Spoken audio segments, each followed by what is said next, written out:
You know that feeling when you ray so deep in a lie that you start to believe your own excuses. I think my boyfriend, Nate, lived there. And he built a whole furnished studio apartment in that space for his cousin, Elise. Nate and I met at a concert. He was a sound engineer, all scruff and soulful eyes and stories about life on the road. He said he was divorced, clean break, no kids. Just me and my music gear, he'd said, kissing my forehead. It felt like freedom. Our relationship was weekends at dive bars, late-night pancakes, a beautiful escape from my high-stress corporate job. He lived in a tiny but cool studio downtown, the kind of place a recently divorced guy would have. Then, about 6 months in, Elise entered the picture. His cousin from upstate. She'd gotten a job in the city, her apartment wasn't ready, could she crash on his couch for a few weekends? Of course, I said. Family is family. She was nice. A little quiet, older than I expected for a cousin. She'd bake banana bread, do his laundry, fuss over his diet. She's just maternal, Nate explained. Took care of me after my divorce. It felt odd, but I chalked it up to weird family dynamics. But a few weekends turned into every weekend. Friday night, she'd arrive with an overnight bag. Sunday evening, she'd leave. She had a key. She'd rearrange his bookshelves. She bought his groceries. They had a comfortable, silent shorthand. Once, I found a prescription bottle in the bathroom with her name on it, Elise Mitchell. Nate's last name was Barrows. When I asked, he didn't miss a beat.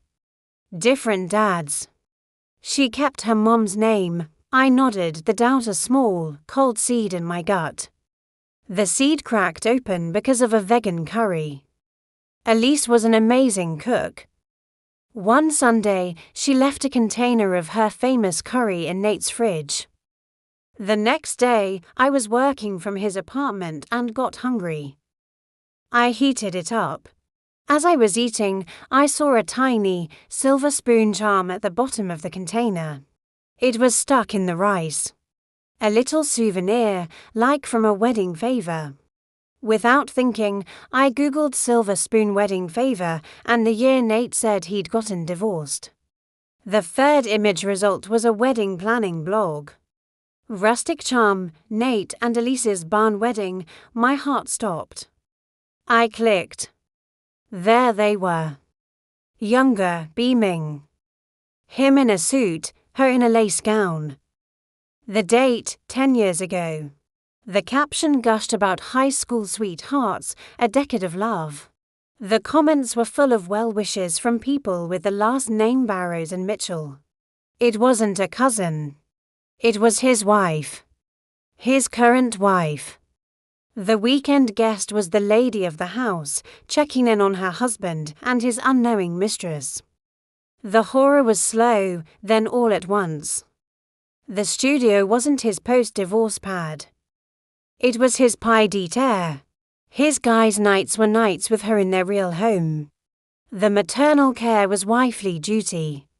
I was the weekend side piece, and his wife was the gracious, duplicitous warden.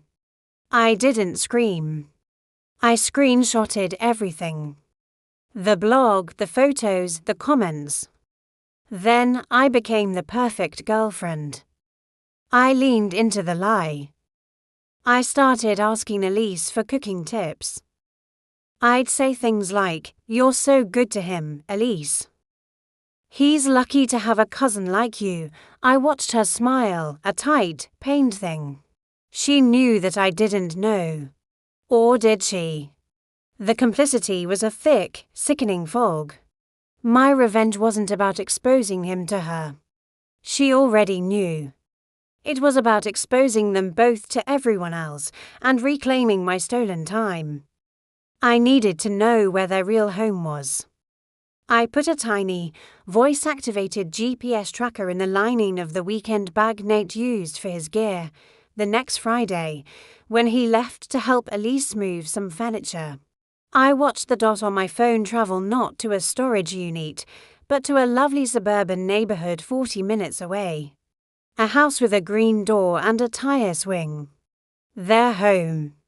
I now had the full map of my deception.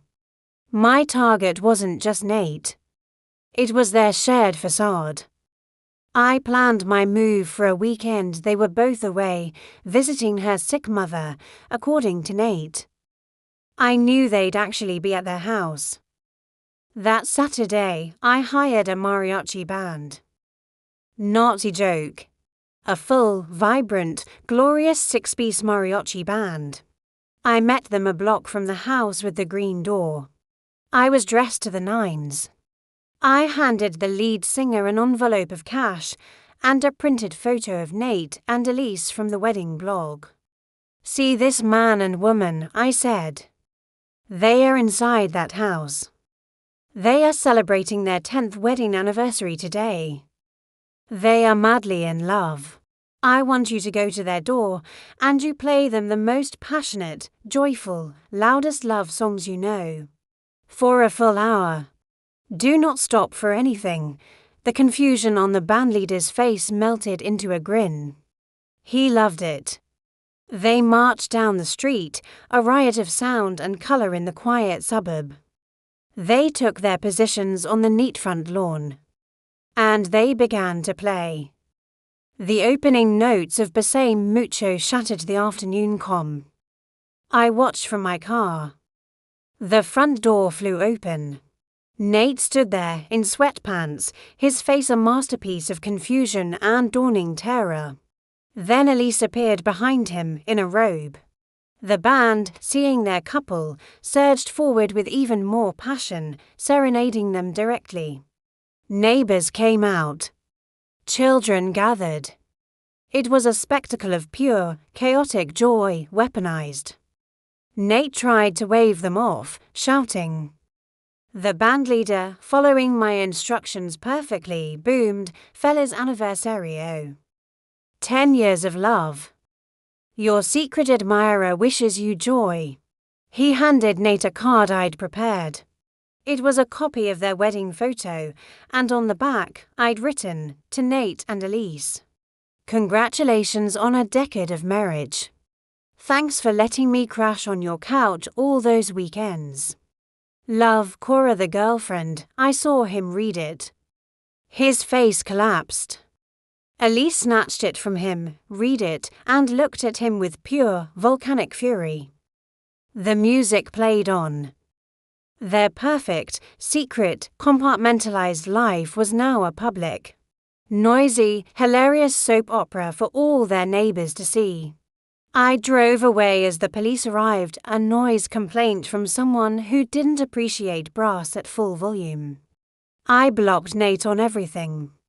I sent the link to the wedding blog, the GPS coordinates, and the photo of them at the door with the mariachi band to every single one of our mutual friends, with a simple caption, "Turns out Nate's cousin Elise is his wife of 10 years. I was the other woman. They live at address." Just wanted to clear the air before they tried to explain the mariachi band. The social fallout was instant and absolute. He was a pariah. Our friend group, rooted in music and integrity, evaporated for him. I heard through the grapevine that Elise threw him out. The suburban house went up for sale. As for me, I took a long vacation. I sold the vinyl collection we'd started together. I kept the one record he'd always hated. Sometimes I play it loud, just because I can. My revenge wasn't quiet or legal. It was a fucking mariachi band. It was turning their secret into a public celebration so absurd, so loud, that they could never, ever stuff it back into the closet. He tried to make me a hidden part of his life. So I threw a party to introduce his wife to his girlfriend and invited the whole neighborhood. Now, every time they hear a trumpet, They'll remember the day their lies became a sidewalk symphony, and I'll remember it as the day I stopped being a background character in someone else's twisted marriage and became the director of my own spectacular, ridiculous exit.